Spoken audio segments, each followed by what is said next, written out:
Bonjour, alors dans ce petit vidéo, on va expliquer l'exercice Banque 2010. OK. Donc, c'est pas un exercice qui est nécessairement très long, puis très compliqué, c'est juste qu'il faut appliquer les propriétés à la banque. Donc, l'objectif, c'est d'utiliser les propriétés comme un moyen d'encapsulation dans le projet banque, au lieu de getter et de setter. Donc cet exercice-là, c'est la suite de Banque 970, 85, 90 et 95. Pourquoi on situe le développement en 2010? Parce que les propriétés sont apparues dans le langage C# dès sa première version, en fait, qui date de 2002. Mais les autopropriétés, par la suite, ont été traduites avec la version 3.0 en 2007. Donc les propriétés, bien que ça a déjà existé de ci, de là, dans certains langages de programmation, tout ça, c'est vraiment bon.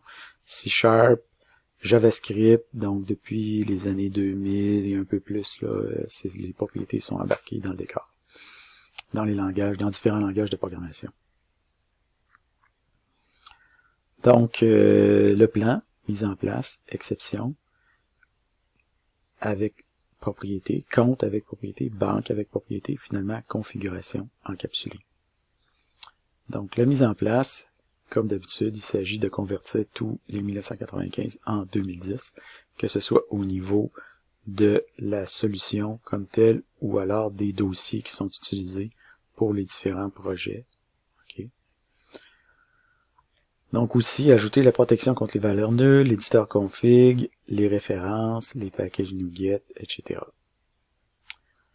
Ensuite de ça, avant de poursuivre, vous allez immédiatement, simplifier la sérialisation en oubliant la fameuse désérialisation XML en se concentrant sur la désérialisation Data Contract.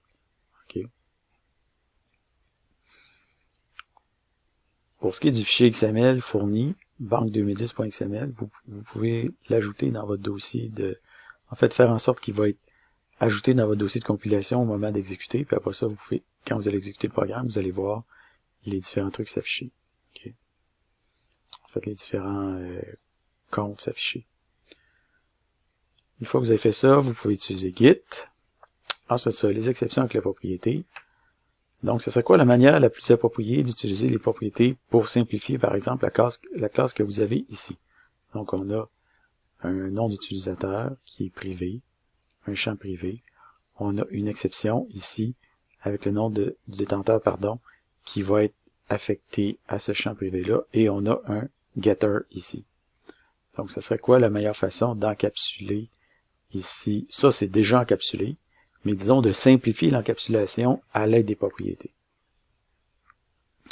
Donc, si vous avez répondu une autopropriété get, vous avez la bonne réponse. Donc, en utilisant une autopropriété get comme ceci, ça permet de simplifier notablement le code tout en conservant l'encapsulation. Okay? Et en simplifiant les choses.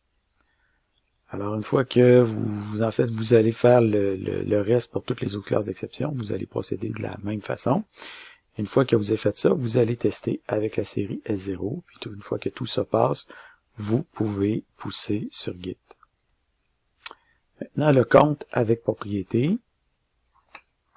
Donc, l'idée ici, c'est de remplacer tous les getters, les setters de la classe compte 2010 par des propriétés, puis d'ajuster le code client en conséquence. Donc, autant que possible, utiliser des autopropriétés. Dans ce cas-là, on peut en utiliser 3. Okay. Puis pour satisfaire la sérialisation avec Data Contract, toutes les autopropriétés doivent être inscriptibles, donc avoir une partie 7. Donc dans ce cas-là, comme on ne veut pas que n'importe qui puisse utiliser la partie 7, on va utiliser des private set. Okay. Donc par exemple, ici, on a un exemple pour le numéro de compte. On le transformerait en propriété getSet, mais getPrivateSet. En conservant ici les attributs Data Contract. Une fois que vous avez fait tout ça, vous pouvez tester avec la série test S1 et pousser sur Git. Ensuite de ça, banque avec propriété. Donc, remplacer tous les getters, les setters de la classe banque 2010 par des propriétés, puis ajuster le code client en conséquence. Donc, autant que possible, utiliser des autopropriétés. Dans ce cas-là, il va en avoir une seule. Remplacez aussi la méthode actif total par une propriété calculable one-liner du même nom, bien entendu. Voilà, à ce moment-là, vous pouvez tester avec les tests S2 et S2S. Ensuite de ça, vous pouvez valider et pousser avec Git. Donc pour les tests, voici comment on peut les ajouter. Il faut ajouter l'analyseur de code et les deux fichiers de test.